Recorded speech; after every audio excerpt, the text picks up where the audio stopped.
एक समय इस पृथ्वी पर इंसान नहीं थे। तब अल्लाह ताला ने फरिश्तों से कहा कि वह पृथ्वी पर अपना खलीफा प्रतिनिधि बनाना चाहते हैं। जब फरिश्तों ने थोड़ा संदेह प्रकट किया तो अल्लाह ने कहा, जो मैं जानता हूँ वह तुम नहीं जानते। इसके बाद अल्लाह ताला ने पृथ्वी से मिट्टी इकट्ठी की और उसी मिट्टी से अपना पहला इंसान बनाया। उनका नाम आदम अलैहिस्सलाम था।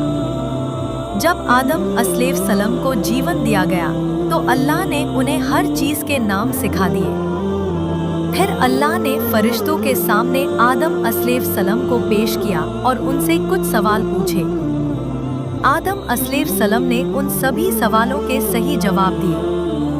तब अल्लाह ने फरिश्तों से कहा, क्या मैंने तुमसे नहीं कहा था कि मैं आकाशों और पृथ्वी की अनदेखी चीजों के बारे में जानता हूँ। इसके बाद अल्लाह ताला ने सभी फरिश्तों को निर्देश दिया कि वे आदम अलैहिस्सलाम के सम्मान में सजदा प्रणाम करें। अल्लाह का आदेश मिलते ही सभी फरिश्तों ने सजदा किया, सिर्फ इब्लीस दोनों का शैतान के सिवा।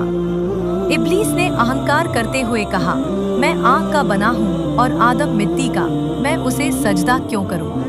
इब्लीस की इस नाफरमानी और अहंकार के कारण वह हमेशा के लिए अल्लाह की रहमत से दूर कर दिया गया। इसके बाद अल्लाह ताला ने आदम अलैहिस्सलाम को जन्नत में रहने की अनुमति दी, लेकिन आदम अलैहिस्सलाम वहां अकेलापन महसूस करने लगे। तब अल्लाह ताला ने आदम की पसली की हड्डी से उनकी पत्नी हव्वा अलैहिस्सलाम को बनाया। अल्लाह ने उन दोनों से कहा, तुम दोनों जन्नत में जहाँ चाहो आराम से खाओ पियो, लेकिन इस एक पेड़ के पास भी मत जाना, वरना तुम जालिमों में शामिल हो जाओगे। इब्लीस, जो अब आदम अलैहिस्सलाम का दुश्मन बन चुका था, मौका तलाशने लगा। उसने चोरी छिपे आदम और हव्वा अलैहिस्सलाम के मन में फुसलाना शुरू किया।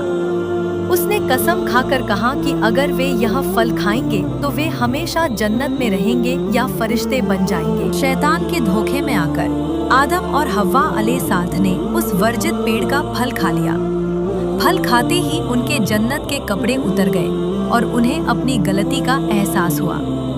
आदम और हव्वा अलैहिस्सलाम को अपनी गलती पर गहरा पछतावा हुआ। उन्होंने अल्लाह से ये दुआ की, हे हमारे रब, हमने अपनी जानों पर जुल्म किया।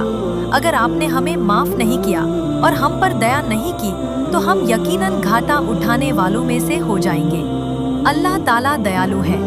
उन्होंने उनकी इस विनम्र दुआ को कबूल कर लिया, लेकिन चूंकि उन्होंने वर्जित फल खाकर आदेश का उल्लंघन किया था, इसलिए अल्लाह ने उन दोनों को पृथ्वी पर भेज दिया।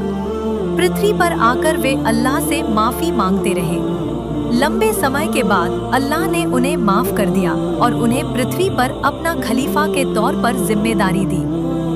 आदम अलैहिस्सलाम को अल्लाह ने पृथ्वी पर पहला नबी पैगंबर बनाकर भेजा, ताकि वे अल्लाह की एकता का संदेश लोगों तक पहुंचाएं और उन्हें यह ज्ञान दे कि पृथ्वी पर जीवन कैसे जीना है। इस तरह आदम और हव्वा अलैहिस्सलाम ने पृथ्वी पर मानव जाति की शुरुआत की और उन्हीं के माध्यम से पृथ्वी पर इंसानी जीवन शुरू हुआ।